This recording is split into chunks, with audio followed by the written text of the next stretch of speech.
Hello friends, आप सभी का स्वागत है हमारे यूट्यूब चैनल एसवीएसवी एकेडमी में। दोस्तों, आज हम माइक्रोवेव एंड रडार इंजीनियरिंग में बहुत ही महत्वपूर्ण टॉपिक रिफ्लेक्स क्लेस्ट्रॉन के बारे में जानेंगे। दोस्तों, आपको बता दूं, यदि अभी तक आपने हमारे माइक्रोवेव एंड रडार इंजीनियरिंग के प्रीवियस लेक्चर नहीं देखे हैं तो लिंक वीडियो के डिस्क्रिप्शन में दिया गया है, वहां से जाकर देख सकते हैं। तो चलिए फ्रेंड्स, शुरू करते हैं आज की ये वीडियो।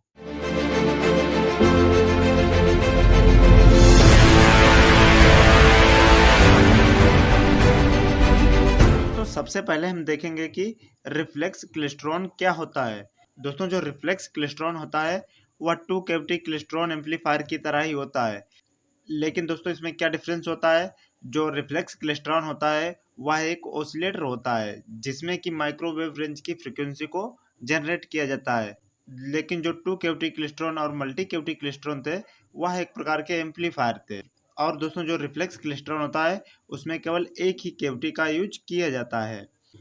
और दोस्तों, इसमें क्या होता है, रिफ्लेक्स क्लेस्ट्रॉन एक वेरिएबल फ्रीक्वेंसी माइक्रोवेव ऑसिलेटर होता है जो कि लो पावर की माइक्रोवेव आवृत्तियां उत्पन्न करता है।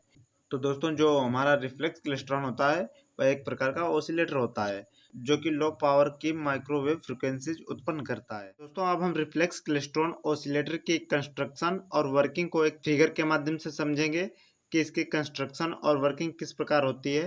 तो सबसे पहले हम इसके कंस्ट्रक्शन के बारे में बात करते हैं कि इसकी संरचना किस प्रकार की होती है। दोस्तों, जो रिफ्लेक्स क्लेस्ट्रॉन ऑसिलेटर होता है उसमें एक ही कैविटी का यूज किया जाता है जिसको कि हम एनोड कैविटी के नाम से जानते हैं। इसको हम एनोड कैविटी ही क्यों कहते हैं, क्योंकि यह एनोड टर्मिनल से कनेक्टेड होती है, इसीलिए हम इसको एनोड कैविटी के नाम से जानते हैं। और इसमें क्या होता है, एक रिपेलर प्लेट होती है। इसी रिपेलर प्लेट से जो हमारी इलेक्ट्रॉन बीम होती है वह रिफ्लेक्ट होती है, इसीलिए हम इसको रिफ्लेक्स क्लेस्ट्रॉन कहते हैं, क्योंकि इसमें एक रिपेलर प्लेट का यूज किया जाता है जिससे कि जो हमारी इलेक्ट्रॉन बीम होती है वह रिफ्लेक्ट होती है। और इसमें क्या होता है, जब हमारी जो इलेक्ट्रॉन बीम होती है वह रिपेलर स्पेस में ट्रेवल करती है, यह जो स्पेस होता है इसी को हम रिपेलर स्पेस के नाम से जानते हैं। इसी में जब हमारी इलेक्ट्रॉन बीम ट्रेवल करती है वह रिपेलर प्लेट तक नहीं पहुंच पाती है, क्योंकि दोस्तों जो हमारी रिपेलर प्लेट होती है उसको निगेटिव वोल्टेज के साथ कनेक्ट कर दिया जाता है, जिससे कि जो रिपेलर प्लेट होती है उसके पास निगेटिव चार्ज बहुत अधिक हो जाता है। और दोस्तों, जैसा कि आप जानते हैं कि जो हमारे इलेक्ट्रॉन होते हैं उसके पास भी निगेटिव चार्ज होता है, इसीलिए दोस्तों ये हमारी इलेक्ट्रॉन बीम रिपेलर प्लेट तक नहीं पहुंच पाती है और रिफ्लेक्ट होकर एनोड कैविटी के थ्रू आउटपुट पर हमें प्राप्त हो जाती है। क्योंकि दोस्तों जो एनोड कैविटी होती है उसके पास पॉजिटिव चार्ज होता है और इलेक्ट्रॉन बीम होती है उसके पास निगेटिव चार्ज होता है, इसीलिए जो कैविटी होती है वह इलेक्ट्रॉन बीम को अपनी ओर अट्रैक्ट करती है और कैविटी में ही ऑसिलेशन उत्पन्न हो जाते हैं और हमें माइक्रोवेव रेंज की आवृत्तियां आउटपुट के रूप में प्राप्त हो जाती हैं। दोस्तों, अब हम रिफ्लेक्स क्लेस्ट्रॉन ऑसिलेटर की वर्किंग के बारे में समझेंगे कि इसकी वर्किंग किस प्रकार होती है। रिफ्लेक्स क्लेस्ट्रॉन की कार्य प्रणाली भी टू कैविटी इलेक्ट्रॉन की भांति इंडिविजुअल इलेक्ट्रॉन को कंसीडर करके समझी जा सकती है। दोस्तों, जो रिफ्लेक्स क्लेस्ट्रॉन ऑसिलेटर होता है उसकी working two cavity klystron amplifier की तरह ही होती है। और दोस्तों, इसमें आगे बताया गया है, इस बार हम रेफरेंस इलेक्ट्रॉन उसको लेंगे जो कि तब पास होता है जब गैप वोल्टेज जीरो है तथा निगेटिव की ओर जा रही है। और दोस्तों, इसमें बताया गया है कि इस बार जो हमारा रेफरेंस इलेक्ट्रॉन है उसको लेंगे जो कि तब पास होता है जब हमारी जो गैप वोल्टेज है वह जीरो हो जाए तथा निगेटिव की ओर जा रही हो। और इसमें आगे कहा गया है, यह इलेक्ट्रॉन बिना एक्सिलरेट हुए गैप से गुजरेगा तथा रिपेलर में घूमकर कुछ समय बाद वापस लौट आएगा। और इसमें क्या होगा, यह इलेक्ट्रॉन बिना एक्सिलरेट हुए गैप से गुजरेगा तथा रिपेलर में घूमकर वापस कुछ समय बाद लौट आएगा। एक ऐसा इलेक्ट्रॉन जिसने कि इस इलेक्ट्रॉन से थोड़ा पहले गैप को पास किया है पॉजिटिव वोल्टेज द्वारा एक्सिलरेट होगा तथा रिपेलर स्पेस में रेफरेंस इलेक्ट्रॉन की तुलना में कुछ अधिक वक्त गुजार कर आएगा। और दोस्तों, इसमें क्या होगा, एक ऐसा इलेक्ट्रॉन जिसने कि इस इलेक्ट्रॉन से थोड़ा पहले गैप को पास किया है वह पॉजिटिव वोल्टेज द्वारा एक्सिलरेट होगा तथा रिपेलर स्पेस में रेफरेंस इलेक्ट्रॉन की तुलना में कुछ अधिक वक्त गुजार कर आएगा। इसी प्रकार रेफरेंस इलेक्ट्रॉन से थोड़ा बाद में गैप को क्रॉस करने वाला electron negative gap voltage retard होने के कारण रेफरेंस इलेक्ट्रॉन की तुलना में कुछ कम वक्त रिपेलर स्पेस में गुजारेगा। और दोस्तों इसमें क्या होगा, जो हमारा दूसरा इलेक्ट्रॉन होगा वह रेफरेंस इलेक्ट्रॉन से थोड़ा बाद में गैप को पास होने वाला electron negative gap voltage retard होने के कारण रेफरेंस इलेक्ट्रॉन की तुलना में कुछ कम वक्त ही रिपेलर स्पेस में गुजारेगा।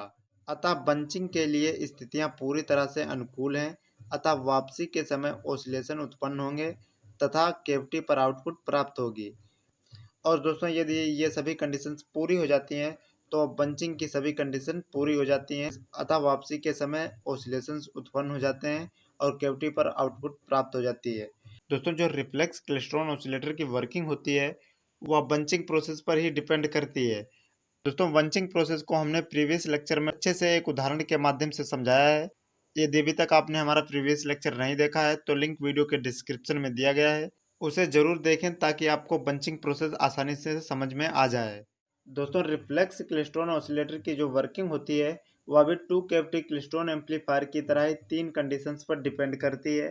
दोस्तों अब हम इसकी तीनों कंडीशन को एक ग्राफ के माध्यम से समझेंगे कि यदि एनोड वोल्टेज को जीरो कर दिया जाए तब क्या होगा, यदि एनोड वोल्टेज को पॉजिटिव कर दिया जाए तब क्या होगा, और यदि एनोड वोल्टेज को निगेटिव कर दिया जाए तब क्या होगा।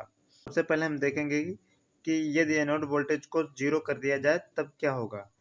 दोस्तों यदि हम एनोड वोल्टेज को जीरो कर दें तब मान लेते हैं कोई कंडीशन हमें ए कुछ इस प्रकार से प्राप्त होती है जिसका कि हमारा आउटपुट पॉइंट है। और दोस्तों जो हमारी दूसरी कंडीशन होती है यदि हम एनोड वोल्टेज को पॉजिटिव कर दें तब क्या होगा। यदि हम एनोड वोल्टेज को पॉजिटिव कर दें तो जो हमारी इलेक्ट्रॉन बीम होती है वह रिटार्ड हो जाएगी, क्योंकि इलेक्ट्रॉन बीम के पास निगेटिव चार्ज होता है और हम एनोड वोल्टेज को पॉजिटिव कर देंगे तो पॉजिटिव निगेटिव होने के कारण एक दूसरे को अट्रैक्ट करेंगे। तो जो हमारी इलेक्ट्रॉन बीम होगी वो बहुत स्लो ही रिपेलर स्पेस में ट्रेवल करेगी। तो उसका जो ग्राफ होगा कुछ इस प्रकार से हमें प्राप्त हो जाएगा।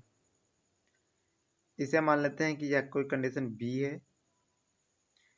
अब दोस्तों हम तीसरी कंडीशन अप्लाई करते हैं, यदि हम एनोड वोल्टेज को निगेटिव कर दें तब क्या होगा।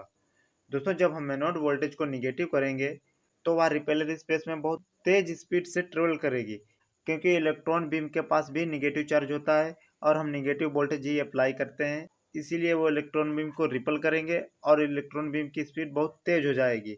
तो उसका जो ग्राफ होगा कुछ इस प्रकार से हमें प्राप्त हो जाएगा। दोस्तों मान लेते हैं यह कोई कंडीशन सी है, यदि हम एनोड वोल्टेज को और अधिक निगेटिव कर दें तो उसका ग्राफ कुछ इस प्रकार से हमें प्राप्त होता जाएगा। और यदि हम एनोड वोल्टेज को और अधिक पॉजिटिव कर दें तो उसका ग्राफ कुछ इस प्रकार से प्राप्त हो जाएगा। तो दोस्तों आज के वीडियो में बस इतना ही। यदि आपको हमारी वीडियो पसंद आई हो तो वीडियो को लाइक करें, शेयर करें और चैनल पर नए हो तो चैनल को सब्सक्राइब करें। मिलते हैं नेक्स्ट वीडियो में, तब तक के लिए जय हिंद, वंदे मातरम।